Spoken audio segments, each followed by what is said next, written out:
ஏறுமையில் ஏறி விளையாடு முகம் ஒன்றே, ஈசனுடன் ஞாலமொழி பேசு முகம் ஒன்றே, கூறுமடி யார்கள் வினை தீர்க்கு முகம் ஒன்றே, குன்றுருவ வேல்வாங்கி நின்ற முகம் ஒன்றே, மாறுபடை சூரரை வதைத்த முகம் ஒன்றே, வள்ளியை மனம் புணர வந்த முகம் ஒன்றே, ஆறுமுகம் ஆனபொருள் நீ அருளல் வேண்டும், ஆதி அருணாசலம் அமர்ந்த பெருமாளே எனும் அருணகிரிநாதரின் திருப்புகளை முன்வைத்து தேவகோட்டை கந்தசஷ்டி விழா கழகத்தின் உறுப்பினர்களையும் தேவகோட்டை நகர்வாழ் பெருமக்களையும் ஆன்றோர்களையும் சான்றோர்களையும் என்னை போன்றோர்களையும் வணங்கி மகிழ்ந்து காலவரையறையை கருத்தில் கொண்டு தமிழ் அன்னையையும் வணங்கி முருகனவன் துணையிருந்தாள் என்ற தலைப்பை துவங்குகின்றேன்.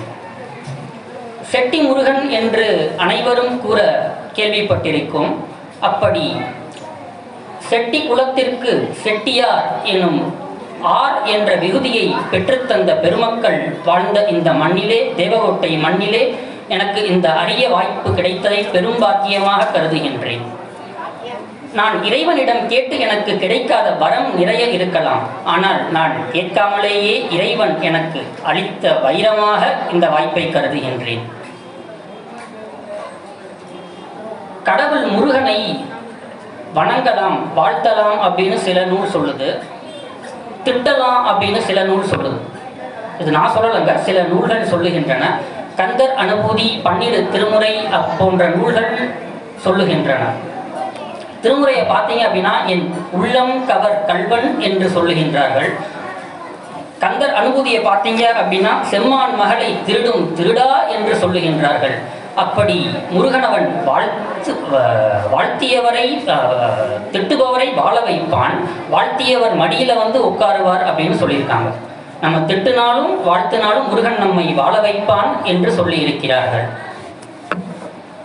நான் ஆரம்பத்தில் அருணகிரிநாதரின் திருப்புகளை முன்வைத்து ஆரம்பித்தேன். சுக்குக்கு மிஞ்சிய மருந்துமில்லை, சுப்பிரமணியரை மிஞ்சிய கடவுளும் இல்லை, அருணகிரியின் திருப்புகளுக்கு மிஞ்சிய தமிழ் நூலுமில்லை என்பதை நன்கு அறிவீர்கள். முருகன் அப்படின்னு எடுத்துக்கிட்டிங்கன்னா முருகனுக்கு 6 தலை அப்படின்னு தெரியும். இங்கிட்டு 6 கண்கள், அங்கிட்டு 6 கண்கள், 12 கண்கள், 12 கண்கள், உயிரெழுத்துகள் 12 அப்படின்னு தெரியும். 5 குரில் ஆக 5 குரில் 7 நெடில் ஆக 12 உயிரெழுத்துக்கள் அப்படின்னு தெரியும். அந்த 12 கண்களும் முருகன் தன்னோட உயிரெழுத்தாய் கருதுகின்றான். கசடதபர வள்ளினம், ஞனன நமன மெல்லினம், எரள வளல இடையினம் என்பதையும் நன்கு அறிவோம். இந்த பக்கம் பார்த்தீங்கன்னா கசடதபர அப்படின்னு 6 கை, நடுவில் 6 தலை, ஞனன நமன மெல்லினம். இடது பக்கம் பார்த்தீங்கன்னா எரள வளல இடையினம். ஆக மொத்தம் 12 மெய்யெழுத்துக்கள். மீதி 1 அக் அப்படின்னு என்ற ஆயுத எழுத்து இருக்கு. அதை திருப்பி போட்டு கையில் வேலாயுதமாக பிடிச்சிருக்காரு. இதுதான் தமிழ் கடவுள் முருகன். தமிழுக்காக முருகன் வருவான் என்று இத்தருணத்தில் கூற கடமைப்பட்டிருக்கிறேன். வந்தேன் முதற்கடவுள் முருகன் என்று அருமையாக இந்த தேவகோட்டை RMS ஒளிபெருக்கி அருமையாக இசைத்து பாட்டுகளை இசைத்து கொண்டிருந்தார்கள். எங்கள் ஊரில் ஒரு ஜமீன்தாருக்கு 3 பசங்க. 3 பசங்களுக்கும் ஒரே நாளில் ஜாம்னு கல்யாணத்தை நடத்தி வச்சார். அடுத்தடுத்து 3 பசங்களுக்கும் ஒவ்வொரு பையன், 3 பேரை பிறந்தான். ஒரு 7-8 மாதம் போச்சு. ரொம்ப சந்தோஷமாக நகர்ந்து கொண்டிருந்த போது ஜமீன்தார் ஹாலில் நடுவில் உட்கார்ந்துருந்தார். 3 பேரும் இங்கிட்டு ஒன்று அங்கிட்டு ஒன்று அக்வடிவில் தொட்டியில் போட்டு குழந்தைய ஆட்டிக்கிட்டு இருந்தாங்க. 3 பேரும் கத்த ஜமீன்தாருக்கு கோபம் பொறுக்கலை. 3 பேரையும் கூப்பிட்டு 3 தாய்மார்களையும் கூப்பிட்டு ஏன் உன் பையன் அழுகிறான் அப்படின்னு கேட்க, முதல் தாய் சொன்னால் குழந்தை இருட்டில் இருக்குது அதனால அழுகுது அப்படின்னு. 2வது தாய் சொன்னால் தனியாக கிடக்கிறனால அழுதுகிட்டு இருக்கான் அப்படின்னு. 3வது தாய் சொன்னாங்க ஈரமாயிடுச்சு, இப்போ தான் துணியை மாற்றினேன் அதனால அழுகிறாங்க அப்படின்னு. அதனால அழுகிறாங்க, இனி அழமாட்டாங்க அப்படின்னு. இதே குழந்தை 10 மாதத்திற்கு முன் தாய் கருவுற்ற போது கருவறையில் இருந்தபோது தண்ணிக்குள்ளே தான் இருந்தான். அந்த பையன் தண்ணிக்குள்ளே தான் இருந்தான். இருட்டுக்குள்ளே தனியாக தான் இருந்தான். வயிற்றுக்குள்ளே என்ன 1000 வாட்ஸ் லைட்டாக போட்டிருக்கு. இப்பொழுது நமக்கு அருமையாக ஒளியும் என்பது போல் அருமையாக ஏற்பாடுகள் செய்யப்பட்டிருக்கின்றது. இங்கு குழந்தை இந்த 3 குழந்தையும் தான் இருக்குது தாயின் கருவறைக்குள். தனியாக இருக்குது, தண்ணிக்குள்ளே இருக்குது, இருட்டுக்குள்ளே தான் இருக்குது. அப்போ என்ன கத்தவா செய்யுது? கொஞ்சம் சிந்திச்சு பார்த்தோம்னா இதுக்கு அர்த்தம் கிடைக்கும். என்ன அப்படின்னா, தாயின் கருவறை குகையை போன்று. அங்கே குகன் என்னும் முருகன் கூட துணை இருக்கின்றான். நமக்கு குகன் என்னும் முருகன் கூட துணை இருக்கான். வெளியில வந்ததுக்கு அப்புறம் கத்த ஆரம்பிச்சிருது. அது இப்போ எப்படி கத்துது? அது குஹா குஹான்னு கத்துது. வெளியில வந்தோன்னா முருகனோட துணை இருக்கணும் அப்படின்னு அது குஹா குஹான்னு கத்துது. நம்ம காலப்போக்கில் குவா குவான்னு கத்துதுன்னு நினச்சிக்கிட்டு இருக்கோம். முருகன் என்ன சொல்றாரு? ஒரு தரம் கூப்பிடு, நான் வந்துடுவேன் அப்படின்னு சொல்றாரு. பாட்டை பாருங்க. ஒருகால் முருகா பரமா குமரா உயிர்கா வெனவோ தருள்தாராய் முருகா வெனவோர் தரமோதடியார் முடிமேல் இணைதன் அருள்வோனே அப்படின்னு சொல்றாரு. ஒரு தடவை என்னை கூப்பிடு போகுது. இது வரைக்கும் நீ கூப்பிட நான் கூட துணையா இருந்தேன். இனிமே நீ வெளியில வந்துட்ட, என்னை ஒரு தடவை கூப்பிடு, நான் உனக்காக வருவேன் அப்படின்னு சொல்றாரு. இதற்கு முன்பும் மனிதர்கள் ஆடை இல்லாமல் இருந்தபோதும் குகையில் வாழ்ந்தார்கள். அப்பொழுது வேலாயுதத்தை கையில் ஏந்தி தன் தற்காப்புக்காக வேலாயுதத்தை கையில் ஏந்தி வாழ்ந்து கொண்டிருந்தார்கள். புலி போன்ற மிருகங்களிடமிருந்து தம்மை பாதுகாத்துக் கொள்வதற்காக. அப்பையும் பார்த்தீங்க அப்படின்னா குறிஞ்சி தான் முதல் தோன்றிய நிலம்.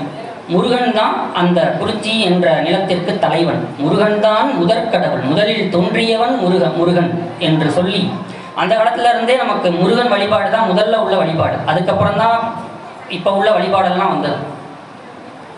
இப்பொழுது என்னுடைய தலைப்பிற்குள் நுழைகின்றேன் விரைவாக. முருகனவன் துணை இருந்தால். ஒரு ராஜா வேகமாக தேரில் வந்துக்கிட்டு இருந்தாராம். தேரில் வரும்போது ஒரு கண்ணுக்குட்டியை லேசாக இடிச்சிட்டார். தேர்காலில் பட்ட கண்ணுக்குட்டி இறந்து விட்டது. தன் தவறை அறிந்து உடனே குருநாதரிடம் சென்றார். குருநாதர் வெளியில் போயிட்டாரு. குருநாதரோட பிள்ளை அங்கே இருந்தப்ப பிள்ளைகிட்ட கிட்டார், இந்த மாதிரி ஒரு கண்ணுக்குட்டியை நான் தேர்காலில் பட்டு கண்ணுக்குட்டி இறந்து போச்சு, நான் வந்த வேகத்தில் என்ன பண்ண அப்படின்னு. அந்த பிள்ளை சொன்னது, முருகா முருகா முருகா என்று சொல், முருகன் துணை வருவான், நீ செய்த பாவங்கள்லாம் அழிந்து போகும் என்று சொன்னார். ராஜாவும் முருகா முருகா முருகா என்று 3 முறை அழைக்க முருகன் காட்சி தந்து தன் பாவங்கள் எல்லாம் நீங்க சென்று விட்டான். குருநாதர் திரும்பி வந்தபோது, என்னடா தேர் வந்த மாதிரி அடையாளம் தெரியுது என்னன்னு கேட்க, பிள்ளை சொல்ல, இந்த மாதிரி முருகா முருகான்னு சொன்னேன், சொன்னார், சொல்லிட்டு போயிட்டாரு அப்படின்னு. அதுக்கு அந்த குருநாதர் சொன்னார், தப்பு பண்ணிட்டியேடா, தப்பா போச்சே அப்படின்னார். பையனுக்கு ஒன்றும் ஓடலை, திகைத்து நின்றான். என்ன முருக பக்தர் முருகான்னு சொல்ல வேணான்னு சொல்கிறாரே அப்படின்னு. அது என்ன அப்படின்னா, முருகா முருகான்னு ஏன்டா 3 தடவை கூப்பிட சொன்னேன், ஒரு தடவை முருகான்னு சொன்னால் போதும்டா, மருந்து ஓவர் டோஸ் ஆயிடுச்சுடா அப்படின்னார். ஒரு தடவை நம்ம முருகா அப்படின்னு சொன்னால் போதும், நம்மளை காப்பார். இதை அருணகிரிநாதர் வேறொரு பார்வையில் ரொம்ப அழகாக சொல்லியிருக்கார் பாருங்க. விழிக்கு துணை திருவெண்மலர் பாதங்கள் மெய்மை குன்றா மொழிக்கு துணை முருகா எனும் நாமங்கள் முன்பு செய்த பழிக்கு துணை அவன் பன்னிருதோளும் பயந்த தனி வழிக்கு துணை வடிவேலும் செங்கோடன் மயூரமுமே என்று சொல்லியிருக்கார். இப்போ நம்ம காலக்கரை வரைக்குள்ள ரொம்ப கட்டுப்பாடாக வாழ்ந்துக்கிட்டு இருக்கோம். ரொம்ப வேகமாக காலம் வாழ்ந்துக்கிட்டு இருக்கோம். ஒவ்வொரு பிறந்த நாளும் இன்றைய இளைஞர்கள் கட்டிகையை வெட்டி கொண்டாடுவதை பார்த்துருக்கிறோம். ஒவ்வொரு பர்த்டே அன்னைக்கும் நம்ம கேக் வெட்டி கொண்டாடுறத இப்போ அது ரொம்ப சாதாரணமாக ஆகிப்போச்சு. முன்னாடி விளக்கேற்றி கொண்டாடணும், இப்போ விளக்க ஊதி அணைத்து கொண்டாடி கொண்டிருக்கிறோம். அதை நான் நகைச்சுவையாக என்னோட கவி பயணத்தில் சொல்வதுண்டு. உன் சுற்றம் அனைவரும் உன் பிறந்த நாளை கொண்டாடுகின்றார்கள், நீ முன்பே வைத்திருக்கும் கட்டிகையோ உன்னை கண்டு உருக்கமடைகின்றது. ஐஸ்கேட்லாம் போச்சோம்னா உருக ஆரம்பிச்சிடும். என்ன அப்படின்னா, நம்ம சுற்றத்தார் நம்ம வாழ்க்கை அப்படின்றது பிறப்பிலிருந்து மரணப்படுக்கையை நோக்கி நகர்வதே வாழ்க்கை. ஒவ்வொரு பிறந்த நாளும் என்ன சொல்லுது மறைமுகமா அப்படின்னா, உனக்கு வயது கூடிக்கொண்டிருக்கு, நீ உன் மரணப்படுக்கையை நோக்கி நகர்ந்து கொண்டிருக்கிறாய் என்று சொல்லுகிறது. நாம் அதை அறியாமல் கட்டிகையை கேக் வெட்டி கொண்டாடி கொண்டிருக்கிறோம். நம் சுற்றத்தார் நம் பிறந்த நாளை கொண்டாட கட்டிகையோ உருக்கமடைகின்றது என்று என் பயணத்தில் நான் எழுத்து பயணத்தில் எழுதியதுண்டு. அப்படி நான் பேச வந்திருக்கும் நான் மரணத்தை பற்றி பேசுகிறேன் என்று எண்ண வேண்டாம். அதற்கான மகத்துவத்தையும் இப்பொழுது சொல்லுகின்றேன். நம்ம இப்போ மனிதர்கள் ஆசைக்கு அளவே இல்லை, எல்லையே கிடையாது. நான் பள்ளியிலே படிக்கின்றேன். தேர்ச்சி பெறுவேன் என்று நம்புகின்றேன். நான் தேர்ச்சி பெறுவேனோ பெறமாட்டேனோ தெரியவில்லை. தேர்ச்சி பெறுவேன் என்று நம்பி எழுதுவேன். தேர்ச்சி பெற்று கல்லூரியிலே இடம் கிடைத்து அங்கேயும் படித்து வேலை கிடைக்கும் என்று நம்புவேன். வேலை கிடைச்சதுக்கப்புறம் நல்ல ஊதியம் கிடைக்குமா கிடைக்காதான்னு தெரியாது. ஆனால் நல்ல ஊதியம் கிடைக்கும், நல்ல மணமகள் கிடைப்பாள். அந்த மாதிரி தான் வாழ்க்கை போய்கிட்டே இருக்கும். ஆசைகளுக்கு ஒரு எல்லையே கிடையாது, முற்றுப்புள்ளியே கிடையாது. ஆசை வளர்ந்துகிட்டே இருக்கும். அப்படி ஆசைப்படும் நாம் என்றைக்காவது மரணத்தை பற்றி சிந்தித்ததுண்டா யாராவது? மற்றதெல்லாம் நிகழுமோ நிகழாதோ தெரியவில்லை. இப்போ இங்கே தேவகோட்டையில் நான் பேசிக்கொண்டிருக்கிறேன். நல்லா பேசுவேனோ பேச மாட்டேனோ தெரியாது. ஆனால் நான் நல்லா பேசணும்னு நினச்சிதான் வந்திருப்பேன். ஒரு பொதுப்பட சொல்லுகின்றேன். அப்படி நமது ஆசைகளுக்கு எல்லையே கிடையாது. அப்படி நடக்குமோ நடக்காதோ, நிகழுமோ நிகழாதோ என்கின்ற விஷயத்திற்கெல்லாம் நாம் ஆசைப்படுவோம், நம் எண்ணங்களை வளர்த்துக் கொள்வோம். ஆனால் மரணம் என்ற ஒன்று எல்லாருக்கும் கண்டிப்பாக நடக்கும். நம்ம ஆசைப்படுறோமோ நம்ம எதிர்பார்க்கிறோமோ இல்லையோ, மரணம் என்ற ஒரு நிகழ்வு எல்லாருக்கும் நடக்கும். ஏழையா இருந்தாலும் சரி, பணக்காரனாக இருந்தாலும் சரி, முதல் மதிப்பெண் பெற்றாலும் சரி, ஃபெயிலானாலும் சரி, எல்லாருக்கும் அந்த மரணம் என்ற ஒன்று உண்டு. இதையும் நான் கேலி நகைச்சுவையாக சொல்வதுண்டு. உன் முயற்சி இல்லாமல் உன் மரணம் மட்டுமே நிகழும். இப்போ நீ வாழ்க்கையில் முன்னுக்கு போனோம்னா நம்மளோட முயற்சிகள் தேவை. ஆனால் நமது மரணம் மட்டும்தான் நமது முயற்சிகளே இல்லாமல் நிகழும் என்றைக்காவது ஒரு நாள். Date is certain, death is certain, date is uncertain. நாம் இறக்கப் போவது உறுதி, என்று இறக்கப் போகிறோம் என்பதுதான் உறுதி அல்ல. அப்படி நம் வாழ்க்கையை நகர்த்தி கொண்டிருக்கின்றோம். அருணகிரிநாதர் என்ன சொல்றாரு பாருங்க. இதுல விழிக்கு துணை திரு மென்மலர் பாதங்கள், மெய்மை குன்றா மொழிக்கு துணை முருகா எனும் நாமங்கள், முன்பு செய்த பழிக்கு துணை அவன் பன்னிருதோளும், பயந்த தனி வழிக்கு துணை வடிவேலும் செங்கோடன் மயூரமுமே என்கின்றார். விழிக்கு துணை திரு மென்மலர் பாதங்கள். கண்ணுதான் நமக்கு பெரிய எதிரி. நம்மள்கிட்ட இருக்க 5 கருவிகளில் கண்ணூட்டும் கருவியை போல வேற எந்த கருவியும் நமக்கு ஆசையை தூண்டாது. இங்கிட்டு மண்ணுக்கு ஆசை, பெண்ணிற்கு ஆசை, பொண்ணிற்கு ஆசை என நம் கண் தான் நமக்கு முதல் எதிரி. அவர் என்ன சொல்லியிருக்காரு பாருங்க. விழிக்கு துணை திருமென் மலர் பாதங்கள் அப்படின்னு சொல்லியிருக்காரு. முன்னாடிலாம் சொல்லுவாங்க, நம்ம கண் நோய்க்கு வெண்மையான மலர் நந்தியாவட்டையில் தண்ணியில் போட்டு கண்ணில் ஒத்தி வச்சா நம்மளோட கண் நோய் தீர்ந்துடும் அப்படின்னு நம்ம மூதாதையர்கள் சொல்லி கேட்டது உண்டு. அப்படி சொல்லும் நம் மூதாதையர்களுக்கு அருணகிரிநாதர் மிக அழகாக எழுதியிருக்கிறார்.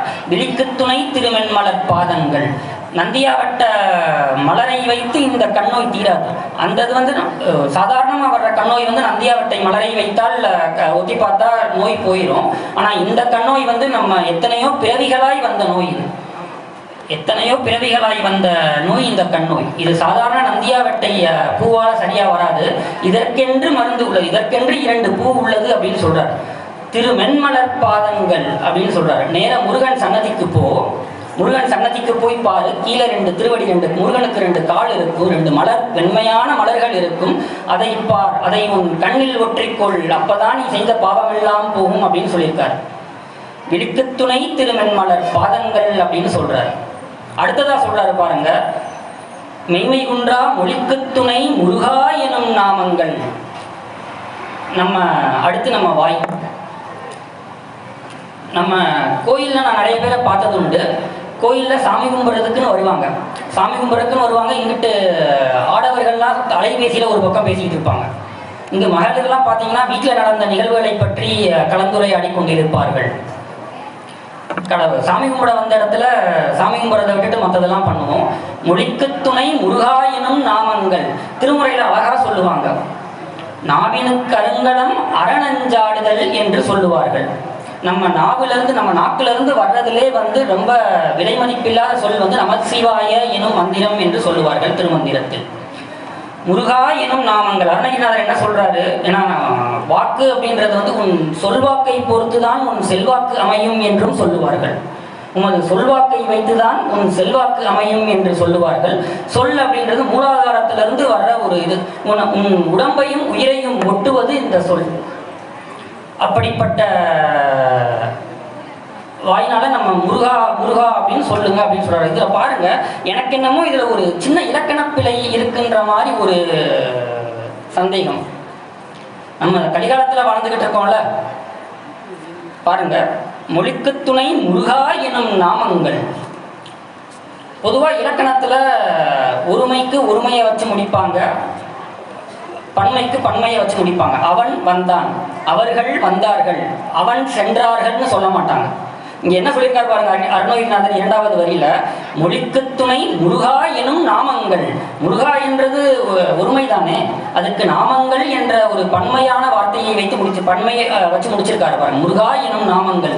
அவரின் இலக்கணத்தில் பிழை அல்ல, நான் நோக்கிய விதத்தில் தான் பிழை இருக்கிறது. இத்தனை பாடல்களை கொட்டிய அருணகிரிநாதரா பிழை நேர்ந்திருக்கக்கூடும்.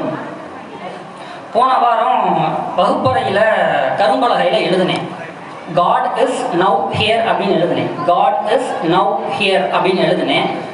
மாணவர்கள் என்ன பண்ணாங்க, அந்த நவ் அப்படின்ற சொல்லுல NOவை தனியாக எடுத்துட்டாங்க, Wவை எடுத்து அந்த பக்கம் இணைத்துட்டு God is nowhere அப்படின்றாங்க. God is now hereன்னு நான் கரும்பலகையில் எழுதுனேன். அதை மாணவர்கள் பார்த்துட்டு God is nowhere அப்படின்னு சொல்றாங்க. அதுக்கப்புறம் ஒரு கேள்வி கேட்டேன், வீணை வாசிப்பது எளிதா புல்லாங்குழல் வாசிப்பது எளிதா என்று ஒரு கேள்வியை கேட்டேன். மாணவர்கள் வேகமா தாளையும் பேனாவையும் எடுத்து எழுதிட்டு வீணை வாசிப்பது தான் எளிது என்றார்கள். ஏன்னா கேள்வியில வீணை இசைப்பது எளிதா புல்லாங்குழல் இசைப்பது எளிதா என்று நீங்கள் கேட்கவில்லை, வீணை வாசிப்பதா புல்லாங்குழல் வாசிப்பதா என்று கேட்டீர்கள். வீணையை வாசிப்பதுதான் எளிது என்று சொன்னார்கள். இப்போ பார்த்தீங்கன்னா நான் இதை வலது பக்கம்னு சொல்லலாம், உங்களுக்கு பார்க்கும்போது இது இடது பக்கமாக தெரியலாம். உங்களை பொறுத்தவரை இது இடது பக்கம், என்னை பொறுத்தவரை இது வலது பக்கம். நாம் எப்படி அதை ஒரு இதை பார்க்குறோம் அப்படின்றது தான் இருக்கு. ஆகவே இத்தனை பாடல்களை கொட்டிய அருணகிரிநாதரின் இலக்கணத்தில் பிழை அல்ல, நான் நோக்கிய விதத்தில் தான். நான் உடன் என்று ஒரு சாட்சி வேண்டாமா, ஒரு அடையாளம் வேண்டாமா, அதற்காக ஒரு நகைச்சுவைக்காக சொல்லினேன். அறிஞர் பெருமக்கள் என்னை மன்னிக்கவும். அடுத்து பாருங்க, இது ரெண்டும் நிகழ்காலத்தில் உள்ள துணை. இப்போ பார்த்தீங்க அப்படின்னா, நான் நேற்று வகுப்பறையில் இருந்தேன், என் கூட பணிபுரியும் சக ஊழியர்கள் எனக்கு துணையாக இருந்தார்கள். இங்கு இந்த சொற்பொழிவில் உரை நிகழ்த்தி கொண்டிருக்கின்றேன். முருகனவன் துணை இருந்தால் என்ற தலைப்பில் முருகனோடு சேர்ந்து இந்த தேவகோட்டை நகர்வாழ் பெருமக்களும் எனக்கு துணையாக இன்று இருக்கிறீர்கள். கிளம்பி உரையை முடித்தவுடன் வீட்டுக்கு கிளம்பி போயிடுவேன். தாய் தந்தை மனைவி என்று என்னுடன் துணையாக இருப்பார்கள். நாளைக்கு எனக்கு துணை யாருன்னு எனக்கு தெரியாது. அருணகிரிநாதர் என்ன சொல்றாரு பாருங்க, தற்காலிகமாக துணையை தேடாதே, கால எல்லைக்குள் அகப்பட்டிருக்கிறோம். அப்படிப்பட்ட காலத்தில் தக்க துணையில்லாமல் வாழ முடியாது என்பதை அறிந்து கொள். அப்படி துணையில்லாமல் வாழ முடியும் என்று சொன்னால் நீ மூடன் என்று சொல்லுகின்றார். தக்க துணையை தேடிக்கொள். அந்த துணைன்றது தற்காலிக துணை அல்ல, முற்காலத்து துணை. இறந்த காலம், நிகழ்காலம், எதிர்காலம் என்று 3 காலத்திற்கும் துணையை தேடு என்று சொல்லுவார்கள். அப்படிப்பட்ட அந்த முற்காலத்து துணைதான் முருகனவன் எம்பெருமான். இப்ப நிகழ்கால துணை பார்த்தாச்சு, இறந்த கால துணை பார்க்கணும்ல. நான் முன்பு செய்த பழிக்கு துணை அவன் பன்னிருதோளும் என்று சொல்லியிருக்கிறார். இதுக்கு முன்னாடி நம்ம எத்தனையோ பிறவி எடுத்திருக்கோம், எத்தனையோ பாவங்களை செய்துள்ளோம். அழகா சொல்லுவார், 7 கடல்ல உள்ள மண் துகள்களை எண்ணிவிடலாம், நீ இதுவரை செய்திருக்கும் பாவங்களை எண்ணி முடியாது அப்படின்னு சொல்றார் அருணகிரிநாத பெருமான். அப்படி 3 பாகமாக பிரிப்பார்கள். சங்கீத வினை என்று சொல்லுவார்கள், பிரார்த்தனை வினை என்று சொல்லுவார்கள், ஆகாமிய வினை என்று சொல்லுவார்கள். சங்கீத வினைதான் நாம் முன்பு செய்த பாவங்களை மலை மலையாக குவித்து வைத்திருப்பது. பிரார்த்தனை வினை என்பது சங்கீத வினையில் ஒரு பகுதிதான். ரமண மகரிஷியை அனைவரும் நன்கு அறிவீர்கள். அவர் புற்றுநோயால் அகப்பட்டார் என்றும் நன்கு அறிவீர்கள். அப்படிப்பட்ட ஜீவனுக்கே பிரார்த்தனை வினை இருக்கும்போது நம்மை போன்ற சாதாரண மக்களுக்கு பிரார்த்தனை வினை இருக்காதா என்ன? அதை எப்படி இது பண்ணணும்னு சொல்றாரு பாருங்க. நான் பிரார்த்தனை மற்றதுக்கெல்லாம் 1-2 ஊமையாக எடுத்து வச்சார். இப்போ என்ன சொல்றாரு பாருங்க, முன்பு செய்த பழிக்கு துணை அவன் 12 தோளும் அப்படிங்கிறார். அவரோட 12 தோளையும் கொண்டு வந்து இங்கே வைக்கிறார். ஏன்னா அவ்வளவு கனமா இருக்கு நம்ம செஞ்ச பாவங்கள். அவரோட 12 தோளையும் கொண்டு வச்சு சுமந்தாத்தான் நம்ம செய்த பாவங்களை சுமக்க முடியும் என்று அருணகிரிநாதர் அருமையாக கூறியிருக்கிறார். இதுல முகவரியை பார்த்தீங்கன்னா தெரியும், மென்மலர் பாதங்கள் அப்படின்னு சொல்லியிருப்பார். மற்றதெல்லாம் 6 கை சொல்றாங்க, 6 தலை சொல்றாங்க, 6 கண், 12 கண்கள் சொல்றாங்க, இந்த பக்கம் 6 இந்த பக்கம் 6 சொல்றாங்க. மென்மலர் பாதங்கள் மட்டும் பார்த்தீங்கன்னா 2 பாதம் தான். 12 பாதம். நமக்கெல்லாம் பார்த்தீங்கன்னா ஒரு தலைக்கு 2 கால்கள், 2 கைகள். முருகப்பெருமானுக்கு பார்த்தீங்கன்னா 6 தலைக்கு 12 கண்கள் 12 கைகள், ஆனால் கால்கள் வெறும் 2 தான். என்ன சொல்றாரு பாருங்க, 12 கால்கள் இருந்தால் நமக்கு எதை பிடிக்குன்னு தெரியாது, 12ஐ விட்டுருவோம். ஏன் அப்படின்னா நமக்கு இருக்கிறது 2 கரங்கள் தான். 2 கரங்களால் அவரோட 2 கால்களை அரவணைச்சு பிடிச்சிக்கோ, உன்னை காப்பாற்றுவான், அவனோட துணை இருப்பான், அவன் கருணை உனக்கு என்றென்றும் இருக்கும் என்று சொல்லியிருக்கிறார். அடுத்ததாக இறந்த கால வினை முடிந்து எதிர்கால வினை. பயந்த தனி வழிக்கு துணை வடிவேலும் செங்கோடன் மயூரமுமே என்று முடித்திருக்கிறார். அதுதான் மரணம். மரணத்தில் பார்த்தீங்கன்னா பல சிக்கல்கள் இருக்கு. மரணம் ஒன்று, நான் சொன்ன மாதிரி death certain, date is uncertain. எப்பொழுது மரணம் நிகழும் என்று நமக்கு தெரியாது. முதல்வது மரணத்துக்கு அப்புறம் பாதை எப்படி இருக்கும்னு நமக்கு தெரியாது. மரணத்துக்கு அப்புறம் யார் யார் வருவா நம்ம கூடன்னு தெரியாது. மரணத்தில் இத்தனை சிக்கல் இருக்கு. அழகா சொல்லுவாங்க, வீடு வரை உறவு, வீதி வரை மனைவி, காடு வரை பிள்ளை, கடைசி வரை யாரோ என்று சொல்லுவார்கள். வீடு போப்போ என்றும் காடு வாவா என்றும் அழைக்கும் நம்மை. அந்த தருணத்தில் திருமுறையில ரொம்ப அழகா அப்பர் சொல்லியிருப்பாரு, எத்தாயர் எத்தந்தை எச்சுற்றத்தார் எம்மாடு சும்மாடாம் ஏவர் நல்லார் செத்தார்வன் உதவுவார் ஒருவரில்லை சிறுவிரகால் தீமூட்டி செல்லா நிற்பர். எத்தாயர் எத்தந்தை எச்சுற்றத்தார் எம்மாடு சும்மாடாம் ஏவர் நல்லார் செத்தார்வன் உதவுவார் ஒருவரில்லை சிறுவிரகால் தீமூட்டி செல்லா நிற்பர். வீட்டில் கண்ணே மணியே அப்படின்னு உனக்காக நான் இருக்கேன் அப்படின்லாம் சொல்லுவாங்க. டாக்டர்கிட்ட போய் அவ்வளோதான் பார்த்துக்கோங்க, இன்னொரு 2-3 நாளில் முடிஞ்சிடும் அப்படின்னு சொன்னால், நீங்கள் முன்னால் போங்க, எனக்கு என்ன அவசரம், நான் பொறுமையாக பின்னால் வரேன் அப்படின்னு சொல்லுவாங்க. மரணத்திற்கு துணையாய் வர யாரும் தயாராக இல்லை. அதைத்தான் அருணகிரிநாதர் சொல்லியிருக்காரு, பயந்த தனி வழிக்கு துணை. ஏன்னா தனியாக போகணும். இது படத்தில் சூப்பர் ஸ்டார் ரஜினிகாந்த் சொல்கிற என் வழி தனி வழி கிடையாது, இது தனிமையான வழி. பயந்த தனி வழிக்கு துணை வடிவேலும் செங்கோடன் மயூரமுமே அப்படின்னு சொல்கிறார். என்ன சொல்கிறார் பாருங்க, போகிற வழி எப்படி இருக்கும்னு எனக்கு தெரியல, நான் என்ன பாவம் பண்ணேன் என்ன புண்ணியம் பண்ணேன் எனக்கு தெரியல, போகிற வழி எப்படி இருக்கும்னு தெரியல அப்படின்னு முருகனோட வேலையும் முருகனோட மயிலையும் துணையாக கேட்குறாரு கூட எதிர்காலத்துக்கு. ஏன் அப்படின்னா போகிற வழி இருட்டாக இருக்கான்னு தெரியாது, போகிற வழி வெயிலாக இருக்குமான்னு தெரியாது. அப்படி வெயில் சூழ்ந்து இருந்தால் அந்த வெப்பத்தை நீக்கி மயில் எனக்கு குடை போல என்னை காக்கட்டும் அப்படின்னு சொல்றாரு.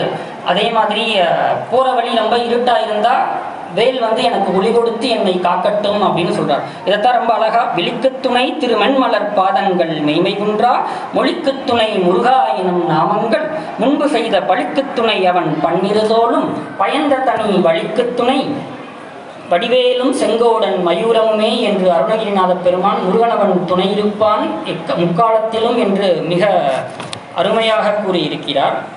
இப்பொழுது ஓரிரு நிகழ்வுகளையும் கூற கடமைப்பட்டிருக்கிறேன். கால எல்லைக்குள் அகப்பட்டிருக்கும் நாம் தக்க துணை இல்லாமல் வாழ முடியாது என்று சொன்னேன். முருகன் நம்ம எப்போ கூப்பிட்டாலும் நம்ம கூட வர்றதுக்கு எந்நேரத்தில் வர்றதுக்கும் தயாராக இருப்பான். நம்ம இப்போ அதை விட்டுட்டு நம்ம சுற்றத்தை நம்பி வாழ்ந்து கொண்டிருக்கோம். இதெல்லாம் வெறும் தற்காலிக துணை என்றும் சொல்லி முக்காலத்தும் நம்முடன் துணையாய் வருவது முருகன் என்றும் சொல்லி எனக்கு இந்த அரிய வாய்ப்பை ஏற்படுத்தி தந்த தேவகோட்டை கந்தசஷ்டி கழக உறுப்பினர்களை வணங்கி மகிழ்ந்து என் உரையை நிறைவு செய்கிறேன். இதுகாரம் பொறுமை காத்து கேட்ட உங்கள் அனைவரின் திருவடிகளையும் வணங்கி மகிழ்ந்து விடைபெறுகிறேன். நன்றி, வணக்கம்.